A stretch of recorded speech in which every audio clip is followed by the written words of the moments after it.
So this is Lucia Rodriguez, the one who has written on a baker from Goa. So he has described Goa in particular because he hails from that part of India only. Have you ever been to Goa? No, ma'am. No. So when you read about Goa, you will find it very interesting and you will feel that, oh yes, you have visited there. But if you explore, you will find it an amazing place. Lucia Rodriguez was a great Konkani essayist. Konkani is a language that is spoken in Goa. It is the original language. So he used to write in that language, Konkani. Konkani is used in Goa. It is also used in some part of southwest part of Karnataka also. Konkani is the official language of Goa and it's also spoken by the people in Mangaluru.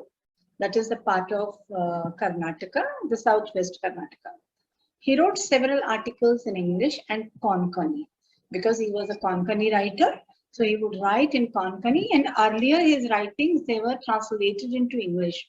Later on, he started writing articles in English, which were published in periodicals and magazines. He served as a visiting professor of folklore at many universities and also as a professor of English in Mumbai and Goa. So professionally, he was a professor. His essays in English as well as those translated from Konkani were published as of Soil and Soul and Konkani folk tales after his death in 1973. That means in 1973, he passed away. Now, the man that hails from Goa, the man who writes in the official language of Goa, the man who has lived his life in Goa can, of course, picturize and describe the place very vividly to you. So this man, he has described Goa as a place of bakers. And baking also, today the baking has become very advanced. But the traditional baking and the traditional bakers in Goa, however the time has advanced, new technologies have come, new tools have come, but Goa still practices the traditional way of baking bread and cakes as well. Is that clear? Now you must be thinking, why Goa only? Now you just see, you will look at this small video, all right? Glimpses of India, our country that has a rich history. The history that gives a glimpse into the magnanimity of its evolution. Each state has its own mythological and cultural background. Bounded by the great Himalayas in the north, it stretches southwards to Kanyakumari. It is full of beautiful landscapes. The mountains and the hills, the rivers and the valleys, and the sea give the country a distinct geographical entity. And its beautiful people, having diverse creeds, customs, and colors, make our country unique with its unique diversity. Gurudev Tagore also said, India has always made an effort to forge unity in diversity.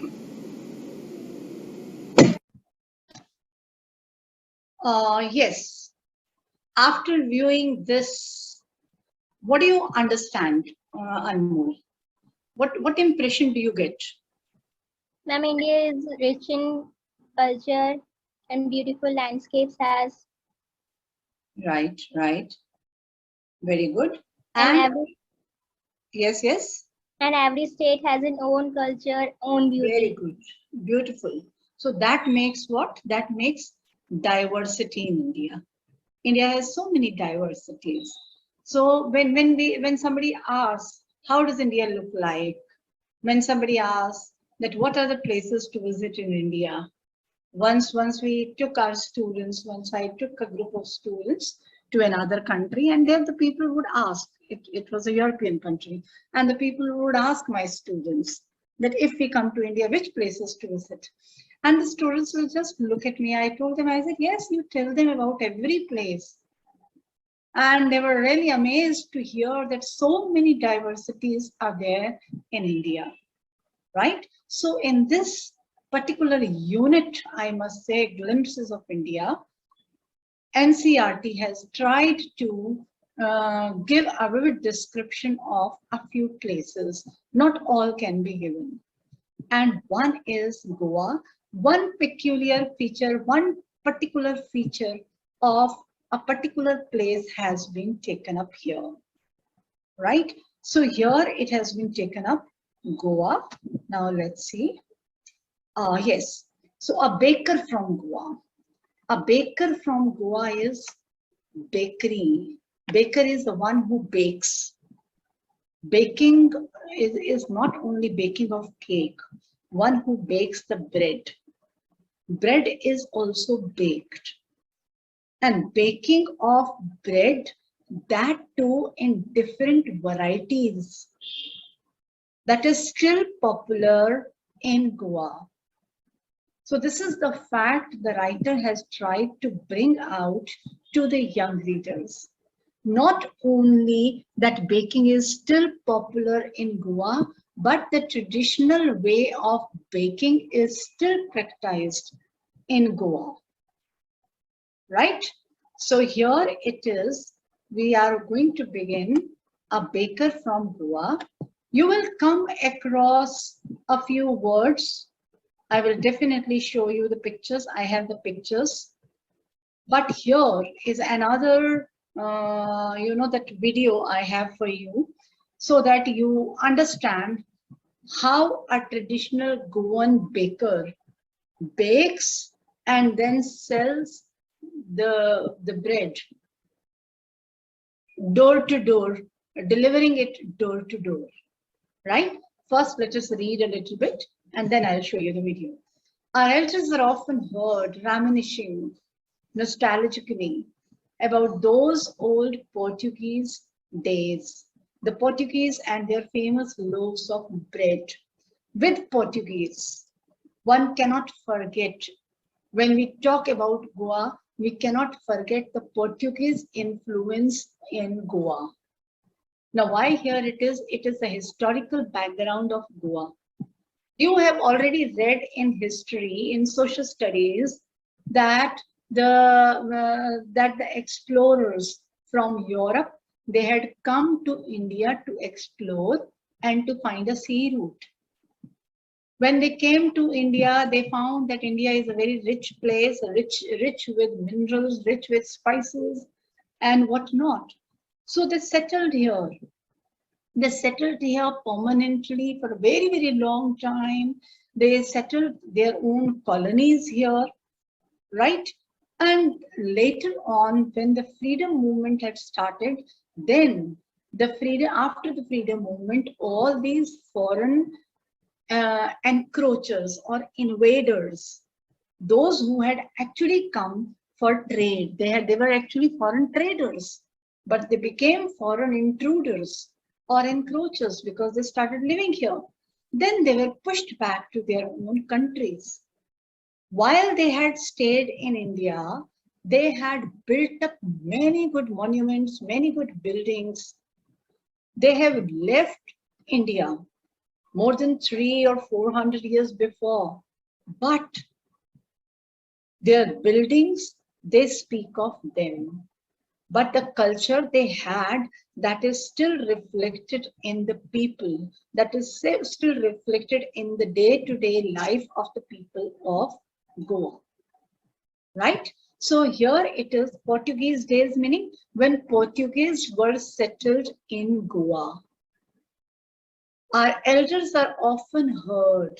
The writer says that their elders in the house, they often talk about, when they remember, reminiscing nostalgically, meaning remembering the past very fondly. Fine. Your mother must not be knowing. Maybe your grandmother knows, or your great grandmother. If you ever talk to them, these very old people, no, our grandparents, my grandparents, right? Or maybe your mother's grandparents. Yes, your mother's grandparents also. Because they have seen partition time. So they talk very fondly about the childhood days they had spent when they were in Pakistan, right? They remember very fondly. Similarly, the writer says that his elders in the house, they also remember the time, the good time they had spent when Portuguese were there in Goa, when Portuguese were ruling, when Goa was inhabited by Portuguese population. The Portuguese and their famous loaves of bread. Portuguese stayed there and their culture was left behind in Goa in the form of one particular thing, that is the loaves of bread. The bread that they were making, that has been inherited by the Indian bakers. And again, still, if you find, when you visit Goa, you know that the people say, you are going to Goa and you cannot resist yourself from tasting varieties of the bread. And this bread culture has been left by Portuguese. I hope it is clear. Yes, ma'am. Those eaters of loaves might have vanished, but the makers are still there. Those eaters of loaves, who are the eaters of loaves? Portuguese. Portuguese. Those eaters of loaves, those Portuguese, they might have vanished, meaning they might have left, they might have disappeared from Goa, but the makers are still there. The makers, meaning the bakers are still there, who are baking, who are making the bread.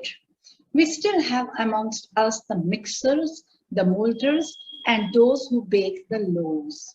I will just tell you the mixers and molders. I have the pictorial description, right? So what it is, that who are these makers? They are the ones who are mixers. You know that this whole baking process, it involves division of labor. The work is divided and allocated to different people according to their skills. Like one person, he has the responsibility only to mix the whole batter, the batter for the cake or the bread or the dough of the bread. So he is the mixer because he's expert in that. And then the molders are those who give the shape to the bread. I'll just show you. And then those who bake the loaves, and there are bakers also. So all the three departments, they are allocated three services differently. First, the mixers, they make the dough, they mix the dough, and then it is passed on to the molders who give it a shape, and then those who pour it into the mold to give it a shape, and then it is baked by the bakers, right? I hope you understand the loaves of the bread. Yes, ma'am. Okay. Those age-old, time-tested furnaces still exist. Those age-old, ancient, old kind of, traditional, time-tested furnaces that were used at that time. Now, furnaces are what? Furnaces are what we call the ovens today. Furnaces are, you ask your mother, she would tell you, furnaces are also called bhattis.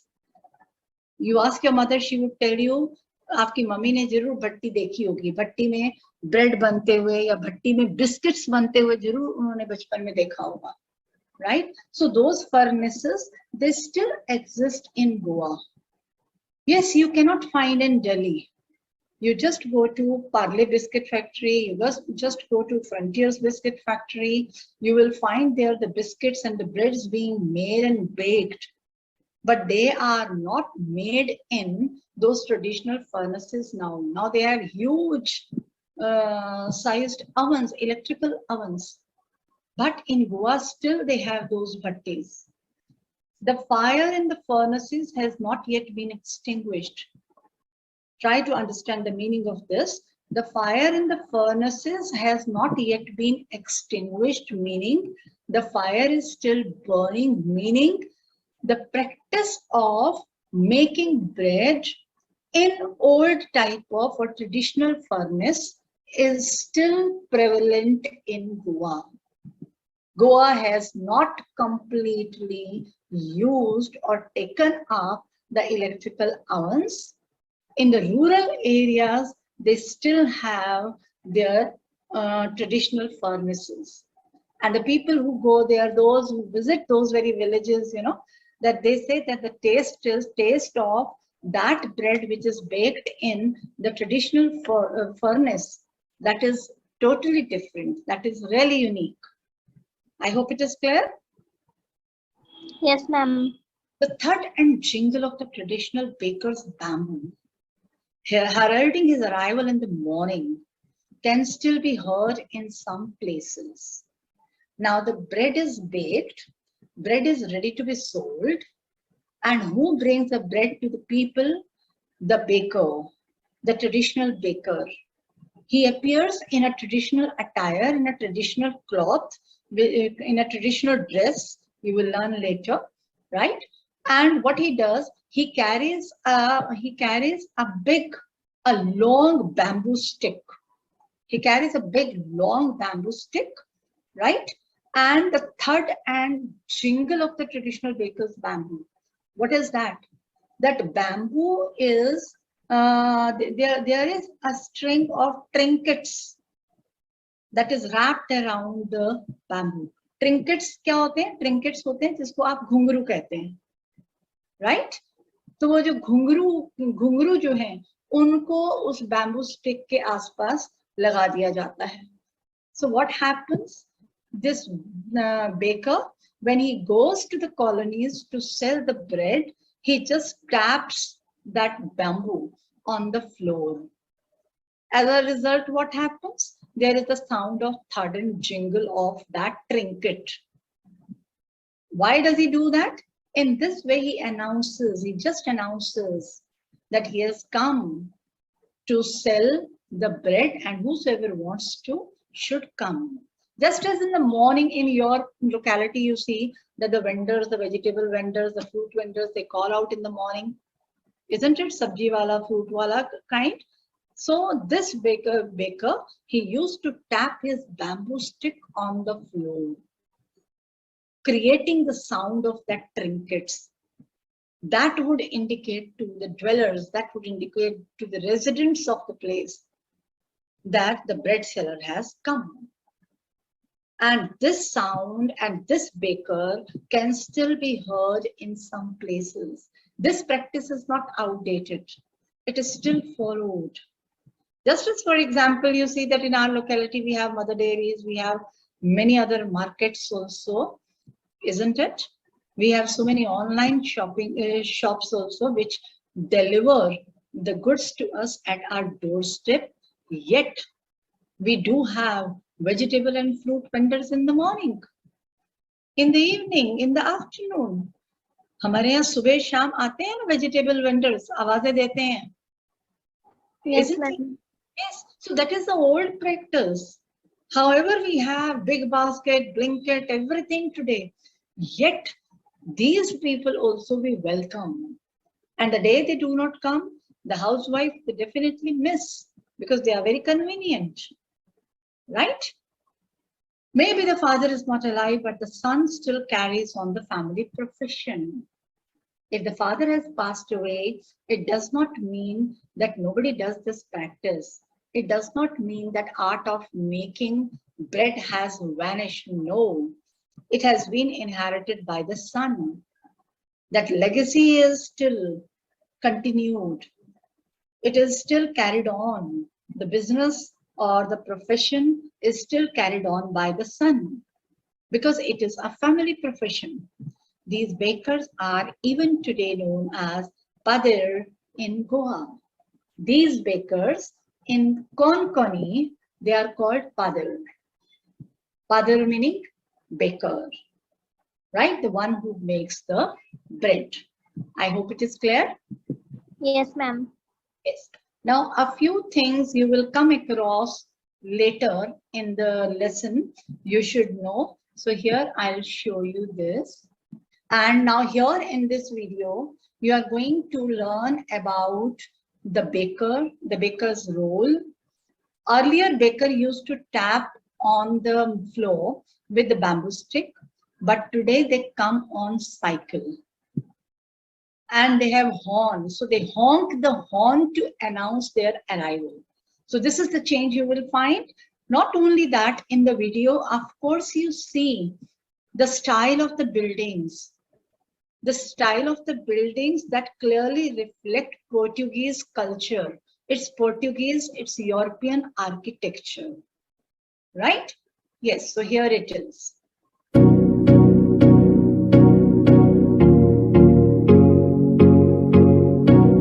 I hope you can hear. Just the thought of Goa brings to our minds a refuge to a relaxed and fun-filled place, lush in nature, flaunting the sun, sand and sea. Mostly sought by domestic as well as international tourists throughout the year for its aesthetic heritage, fish and fun, Goa still exhibits the cultural influence of the Portuguese through its language, architecture as well as lifestyle. Apart from the Portuguese villas and churches, the Goan poder and pau is counted among the very few remnants of the Portuguese culture in Goa. Every morning, Goa wakes up to the sharp honking of the poder, that is this traditional Goan baker, announcing his arrival through the lanes of Goa.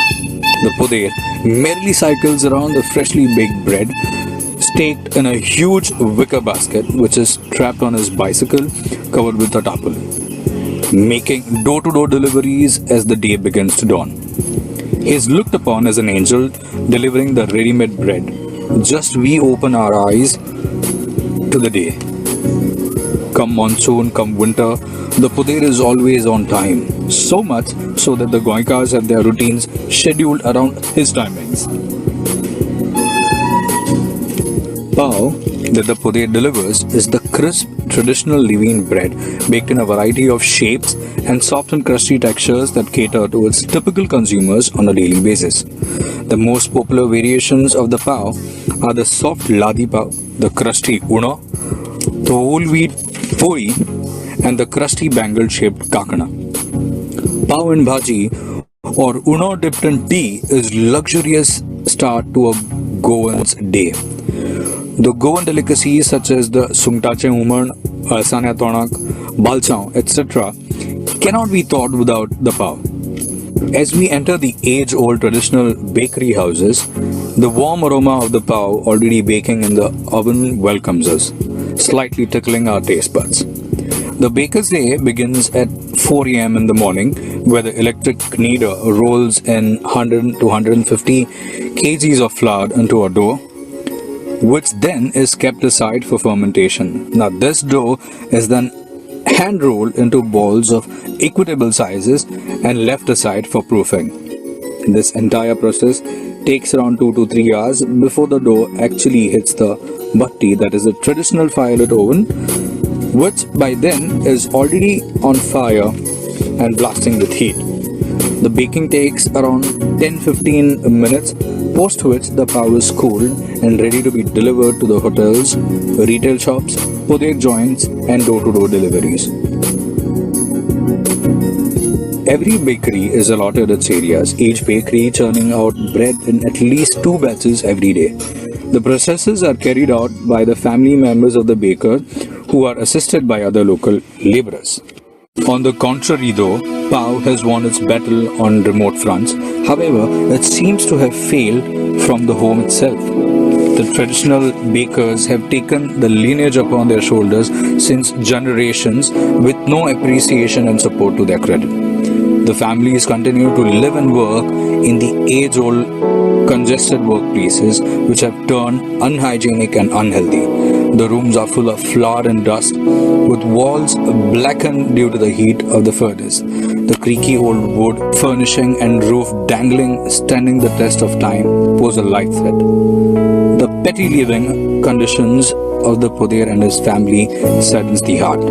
much needs to be done yet. The quotidian still continues as the Goan Poder and Pau resides in every essence of Goa.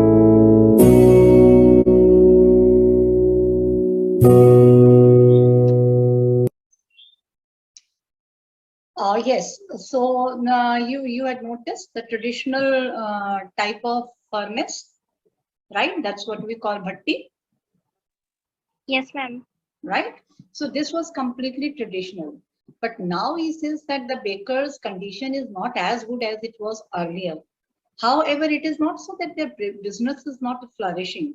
They are still earning good because the profession has not died out, because the people have not yet given up. But as such, the new technology has come up. So in the new colonies, in the new setups, their product, their bread is not accepted, right? And that's why this is one reason. Another thing is that they are not being paid any attention. What are their needs? What are their requirements? No government is ever paying any attention to that. That's why they had been working and living in unhygienic and unhealthy conditions. But their spirit to work and their spirit to and live in it, that has made them carry on with this profession, right? Now I will show you a few more things. Yes, I discussed with you the molders, right? Now molders were the people who molded. In that video also you must have noticed one man, he was mixing, he was kneading the flour in a machine, right? And there was another man who was making balls of the dough. Did you notice in that video? Yes, ma'am. Right? So the man who was making the balls with the flour, that is a molder. Molders are the people who mold the dough, giving different shapes to cookies, biscuits, right? But here, this is the electric molder. In electric molder, you just put the dough and it will give the shape itself. There are different molds. But that molder you had seen, that molder, he is making the shape with his own hands. Right? So today the machines are the molders, not the men. And then furnace. Furnace is this. This is traditional furnace. This is what we call bhatti, right? Where the wood or coal is used. Have you seen this? Yes, ma'am. Where? Ma'am, in bricks. Oh, yes. Bricks ki bhatti hoti hai na. Yes, this is modern furnace. Modern furnace, which is actually not called furnace, it is called electric oven, right? This is small size, but if you ever go to a bread factory or biscuit factory and more, you will find Almira sized, wall to wall sized electric ovens, right? Okay. Then bread bangers. This kind of bread you had seen, this is bread bangers.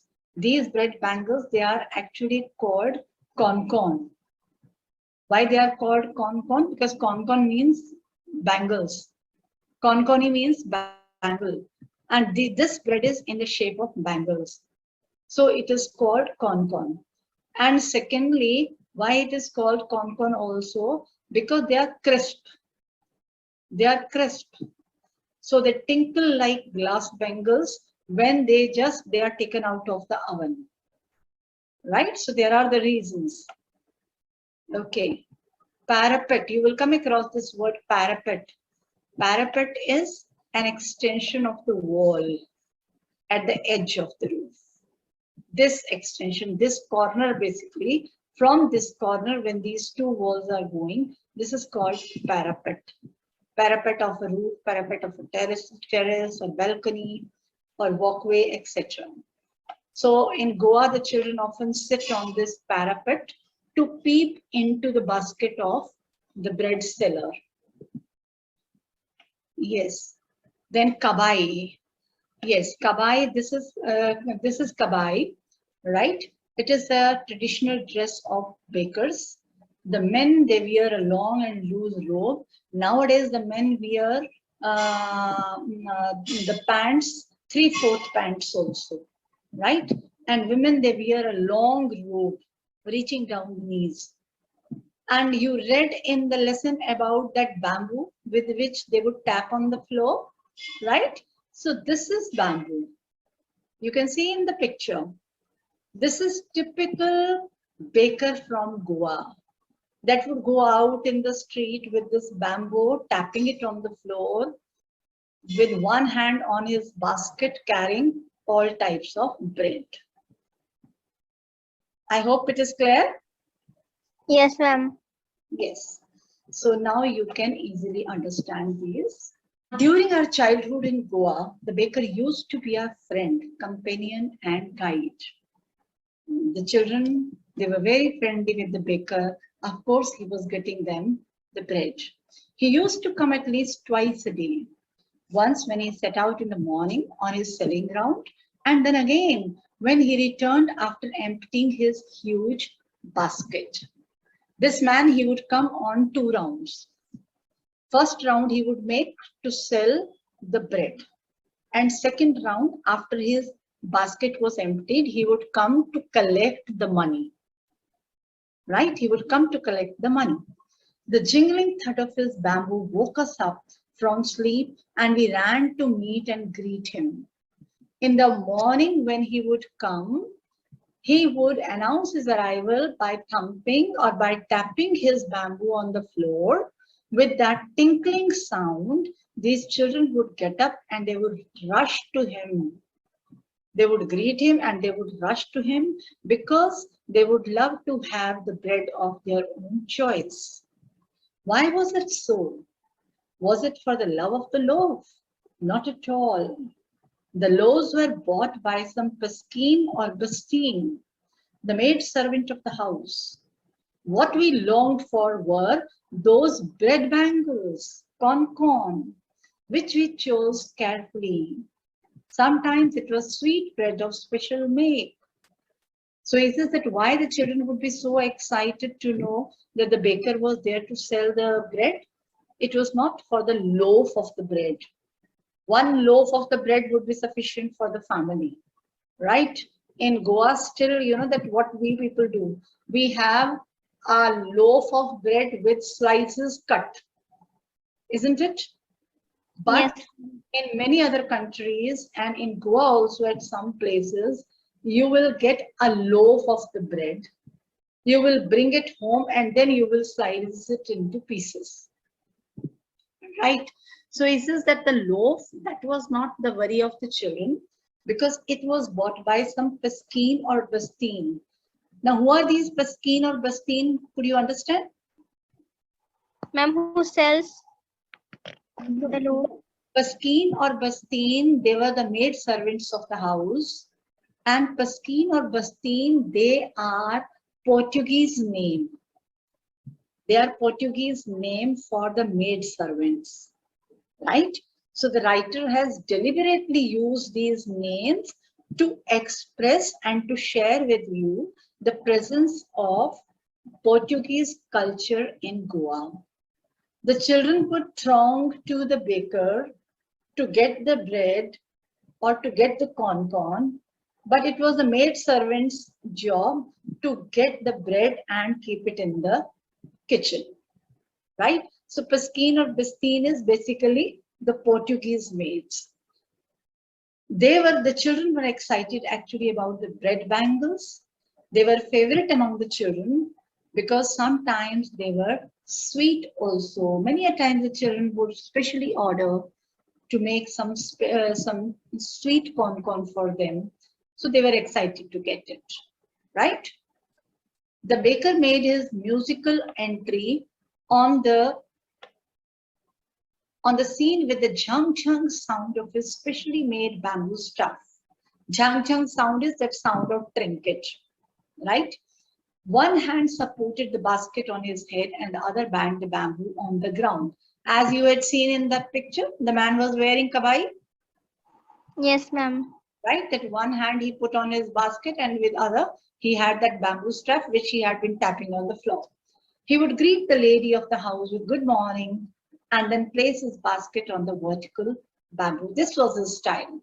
We kids would be pushed aside with a mild rebuke and the loaves would be delivered to the servant. The children would be very excited to peep into the basket. And these children, they were just set aside. And first the servant would pick the stuff for the family and then only the children. But we would not give up, but the children were not going to listen. We would climb a bench or the parapet. Parapet, I showed you the picture, and peep into the basket. They would climb up the parapet so that they could look into the basket, which he was carrying on his head. Somehow I can still recall the typical fragrance of those loaves. Yes, the bread where it is baked, you will smell a very good fragrance there. So what the children liked is the fragrance of the loaves of the bread that was carried by the baker in his basket. Loaves for the elders and the bangles for the children. There was all variety, that is the bread of the choice of the elders and the corn for the children. Then we did not even care to brush our teeth and wash our mouths properly. Why should we? The children were so excited to get corn that they would not even bother to brush their teeth, but they would love to enjoy eating those bread bangles. And the writer here gives the reason as a child, what he thought, that why should we, where is the need to brush their teeth? Who would take the trouble of plucking the mango leaf for the toothbrush? That means proper toothbrush was not there. They used to clean their teeth with the mango leaf. Why was it necessary at all? Where is it necessary to clean your teeth? The tiger never brushed his teeth. This is what the children, this was just a childish prank, a childish mind, a childish thought. As a child, he said that what he thought, he would not care to brush his teeth because these children would think, oh, they are like tigers, so they don't need to brush their teeth. Hot tea could wash and clean up everything so nicely after all. The children would think that they are going to take hot tea with that bread bangle, so the teeth would be cleaned by themselves. Right? Yes, ma'am. Any problem here? No, ma'am. Okay, the rest we shall continue and conclude tomorrow.